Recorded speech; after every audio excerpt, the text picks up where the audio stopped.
Hello, my name is Widia. I'm here for the midterm test of classroom management.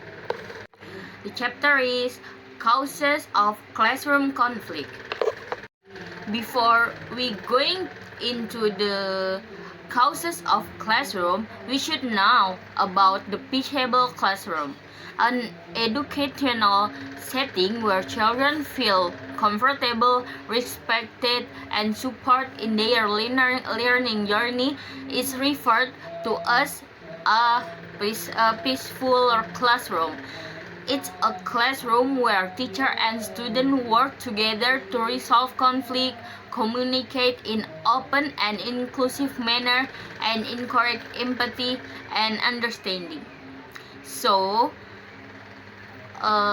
if we don't have any conflict in the classroom, it makes a peaceable classroom. So here, just now, I have said about what is a peaceable classroom, and then there is 6 of quality of a peaceable classroom.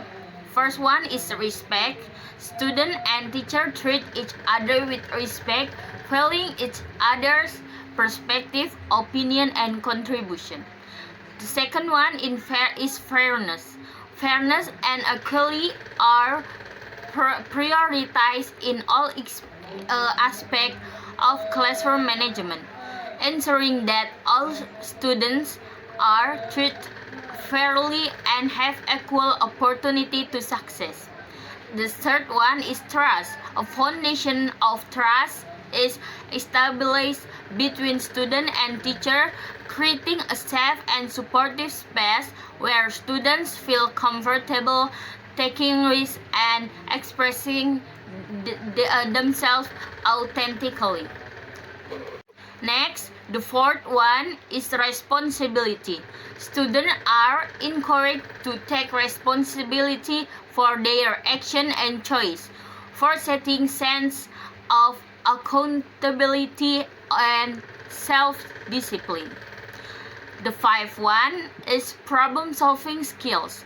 Students are taught problem-solving skills, enabling them to address conflict and challenge constructively and independently. And the last one is emotional regulation. Students learn technique for emotional regulation and self-control, enabling them to manage their emotion effectively and contribute positively to the classroom environment. These the 6 quality that would have for being a peaceable classroom. So we going to the next.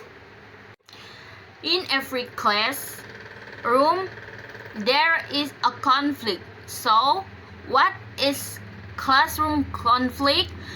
Classroom conflicts are disagreement, confrontation, or argument that arise in classroom setting between student or between student and teacher. This conflict can manifest in variety of ways, such as physical alterations, disruptive behavior, bullying, and argument in classroom. Disagreement in the classroom can result from miscommunication, different in personalities, value, or beliefs, all of which can have a detrimental effect on the participant well-being and learning environment. Effective conflict resolution strategies are essential for resolving disputes in the classroom in a productive and encouraging manner. Conflict in the classroom have many causes, and they can manifest in a variety of ways, such as physical attraction, disruptive behavior, bullying, and different argument or different way to how to say and how to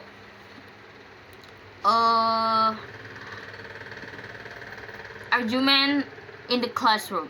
So this causes the causes of the conflict of classroom largely into 6 categories. The first one, competitive atmosphere. The second one, intolerant atmosphere. The third one, poor communication. The fourth one, inappropriate expression of emotion.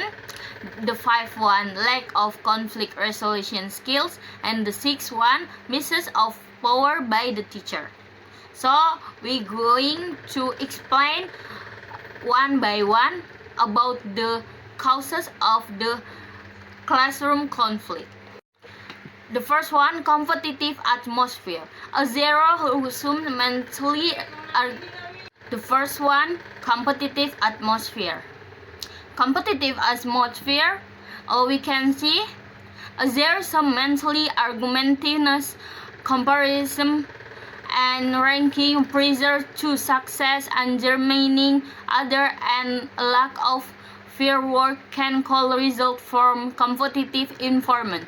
In the classroom, students might become resentful, anxious, and insecure as a result, creating a bad learning atmosphere. Teacher ought to foster an environment of empathy, cooperation, and respect by saying disagreement as a change for learning and development rather than as a contest to be won. Active listening, cooperative problem solving, and empathy building activities can all be used. Listen the negative impact of competitive environment and foster a more welcoming and happy learning environment in order to enable students and instruction work together to resolve issues in a constructive and cooperative manner. Teacher can help create a culture of cooperation, respect, and empathy. The second one is intolerant atmosphere. When it comes conflict in the classroom, as intolerant environment is one which different identities, point of view, or perspective are not acknowledged, valued, or comprehended. Conflict may arise in such environment due to prejudice, discrimination, or bias against individuals or groups on the basis of race, ethnic, religion, gender, sexual orientation, or ability. Bullying, harassment, discrimination, language, or other manifestations of intolerance can all be indicator of intolerance and make environment they target uncomfortable and unwelcoming. This interaction of the stem from misunderstanding, fear, lack of empathy can have a negative impact to student general well-being and as well their academic achievement. The third one is poor communication. When talking about conflict in the classroom, poor communication describes how ineffectively or insufficiently students and teachers share ideas, feelings, and facts. This could lead misunderstanding, poor expression, discarded listening, misinterpreting nonverbal cues, and barrier to communicate like language or cultural barriers. Clear communication guidelines, active listening exercise, and conflict resolution seminar are some of the strategies used to promote empathy, respect for differing point of view, clear expression, and active listening. The fourth one is inappropriate expression of emotion.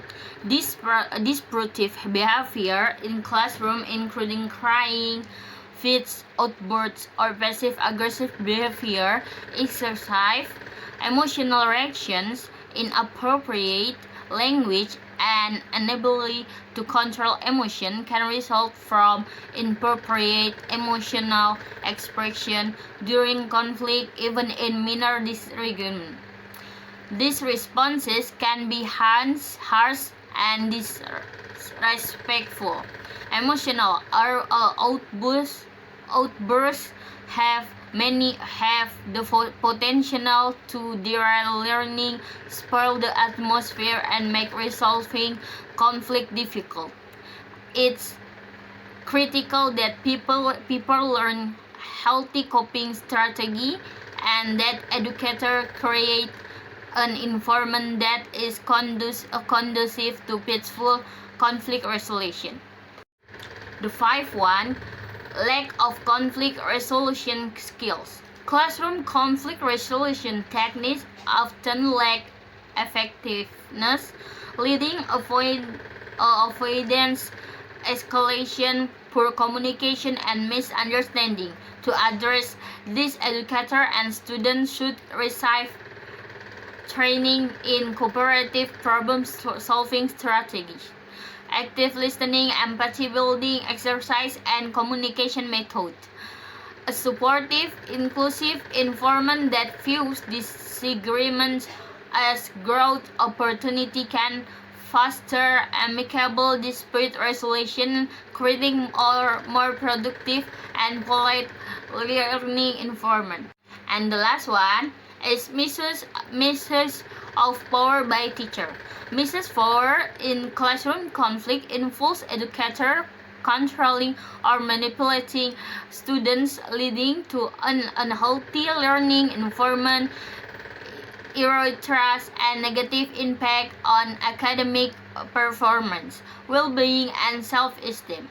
It's crucial for educators to manage their authority responsibility, prioritize student well-being, and foster culture of mutual respect, trust, and collaboration, fostering a positive learning environment. That 6. So, to the part 2 is solving the problem. The first problem is Mr. Elizar reportedly had problems when leading a class discussion with his junior high school students. No matter how influential the topic the students were, there were usually several students sitting in the back who would talk, shout out silly answers, and play with objects they had brought from home. So, in my opinion, Mr. Elizar can effectively manage disruptive behavior in class discussion by setting clear expectations, engaging disruptive students directly, providing active listening opportunities, moving around the classroom, addressing individual needs, establishing consequence, and building positive relationships. He should establish the rules for party. He should establish rules for participation, respect for other, and consequence for disruptive behavior. Engaging disruptive students through cohesion, positive reinforcement, and meaningful contributions can help maintain engagement, incorporating interactive activities such as a group work, debate, role-playing, or multimedia presentation can help minimize distractions. Mr. Elazar should also be physically present and attentive to monitor students' behavior and provide immediate feedback, addressing individual needs, establishing consistent consequence, and building positive relationships can help prevent destructive behavior and create a more conducive learning environment. By implementing this strategies, Mr. Elazar can effectively manage destructive behavior and create a more conducive learning environment for all of students. The second problem, Stefano was one of the most provocative and destructive students Miss Giandra had ever taught. Throughout class, he continuously talked to girls and teased students sitting near him. He made inappropriate and sarcastic remarks in response to almost anything Miss Giandra said. When confronted by her, Stefano grinned charmingly and responded with exaggerated courtesy to the delight of the other students.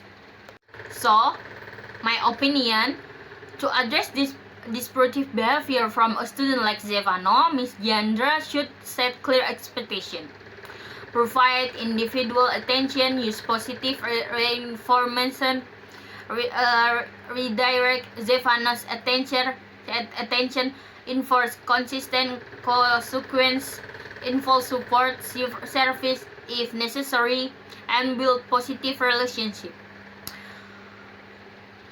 Clear expectations include rule of respect, participation in class discussion, and consequence for destructive behavior.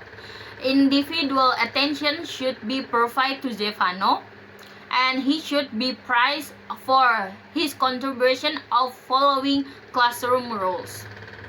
So the last problem, Miss Yeheskela was concerned about the frequent teasing that had begun in her class.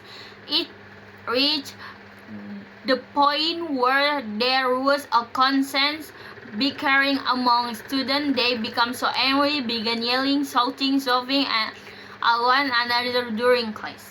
So, in my opinion, Miss Yeheskela's classroom is experiencing escalating conflict and teasing, which require immediate intervention to de-escalate tension and establish a positive classroom environment.